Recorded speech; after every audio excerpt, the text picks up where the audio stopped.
আমাৰ বাটটো এৰিব পাৰি নেকি?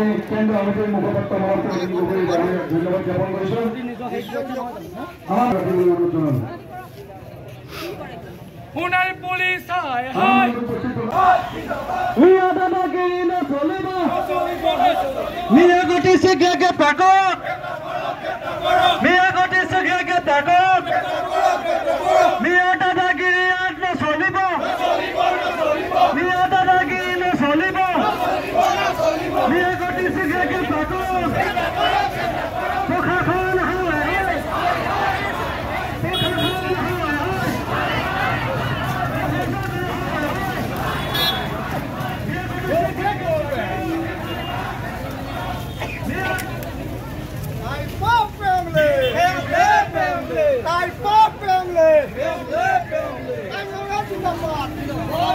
খিলঞ্জীয়াৰ প্ৰাণকেন্দ্ৰস্বৰূপ চৰাইদেউ জিলাৰ সদৰ সোণাৰী নগৰত এটা অতি দুৰ্ভাগ্যজনক ঘটনা হৈছে।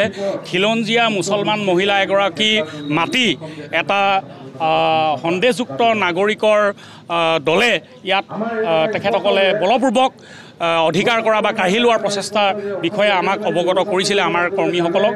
আৰু এই বিষয়ৰ সত্যতা বিচাৰ কৰিবৰ বাবে, সঁচা মিছা বিচাৰ কৰিবৰ বাবে আমাৰ টাইপাৰ কৰ্মীসকলে যেতিয়া গৈ সজমিন তদন্ত কৰিবলৈ উপস্থিত হ'ল, উপস্থিত হোৱাৰ মাত্ৰকে কোনো কথা বতৰা ভূতপোচ নোহোৱাকৈয়ে দাহ আৰু জাঠি লৈ আমাৰ ল'ৰাক মাৰিবলৈ খেদি আহিল। আৰু সৌভাগ্যক্ৰমে আমাৰ এজন ল'ৰাৰ ডিঙিত দাহৰ ঘাপ পৰাৰ পৰা বাচিছে। গতিকে এই যিটো কথা যোৱা বহুদিনৰ পৰা চলি আছে আমি দেখিছোঁ, এই কথাবিলাকে এটা গভীৰ তাৎপৰ্য বহন কৰিছে। খিলঞ্জীয়া মানুহৰ ওপৰত যিটো অত্যাচাৰ, এটা অৰ্গেনাইজ পেটাৰ্ণ যিটো আৰম্ভ হৈছে, এই পমুৱা বা অভিভাষী মুছলমান যিটো আমি সাধাৰণতে মিয়া শব্দই যিটো অভিহিত কৰোঁ, এই কথাটো কিন্তু অতি দুৰ্ভাগ্যজনক। আৰু যোৱাকালি আমি এজাহাৰ দিছোঁ আমাৰ সোণাৰী সদৰ থানাত। এই দুখীসকলক আমি ৪৮ ঘণ্টাৰ ভিতৰত আমি কৰায়ত্ব কৰিবৰ কাৰণে আমি দাবী জনাইছোঁ। আৰু যদি কৰায়ত্ব নকৰে তেতিয়াহ'লে কিন্তু অহা ৯ তাৰিখৰ পৰা ১০০ ঘণ্টীয়া চৰাইদেউ জিলা বন্ধ কাৰ্যসূচী ঘোষণা কৰা হ'ব। আৰু এটা কথা আমি স্পষ্ট ৰূপত ক'ব বিচাৰিছোঁ, বিগত এটা বছৰ ধৰি অসমত এই মিয়া খেদা এটা আন্দোলন হৈছে।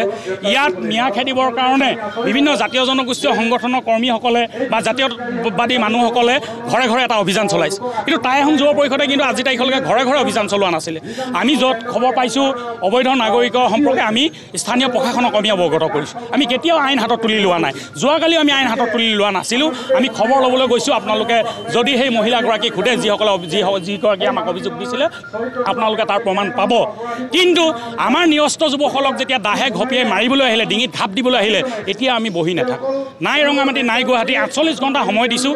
প্ৰথম কথা দোষীক কৰায়ত্ব কৰক, আৰু ৪৮ ঘণ্টাৰ ভিতৰত উজনি অসমৰ পৰা মিয়াই উজনি অসম ত্যাগ কৰক। নহ'লে আমি অভিযান চলাবলৈ আমি বাধ্য হ'ম। আৰু অতি শীঘ্ৰেই আমি উজনি অসমৰ প্ৰত্যেকখন চহৰত আৰু প্ৰধান গাঁওসমূহত আমি জোৰ সমদলৰ আমি কাৰ্যসূচী ল'ম।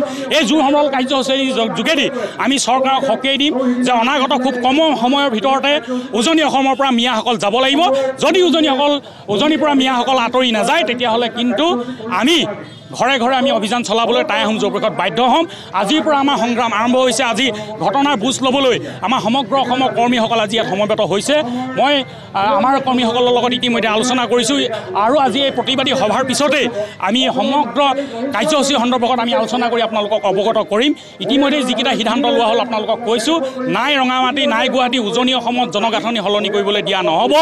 নামনিত যিধৰণে এটা পেটাৰ্ণ কৰি পেলাই এই পমুৱা মুছলমানসকলে বা বাংলাদেশী মূলৰ মুছলমানসকলে যেনেধৰণে আমাৰ জনগাঁথনি সলনি কৰিলে, উজনি অসমত সেয়া হ'বলৈ নিদিয়ে। টাই আহোম যুৱ পৰিষদে আমাৰ পূৰ্বপুৰুষসকলৰ যিটো আমাৰ পৰম্পৰা বা পূৰ্বপুৰুষসকলৰ যিটো আমাৰ এটা শক্তিশালী আমাৰ পৰম্পৰা ৰাখি থৈ গৈছে, তেখেতসকলৰ সেই পৰম্পৰা সুঁৱৰি আমি অনাগত দিনত উজনি অসম সুৰক্ষাৰ বাবে আমি হাতে হাতে আমি হেংদাং লৈ ওলাই আহিম।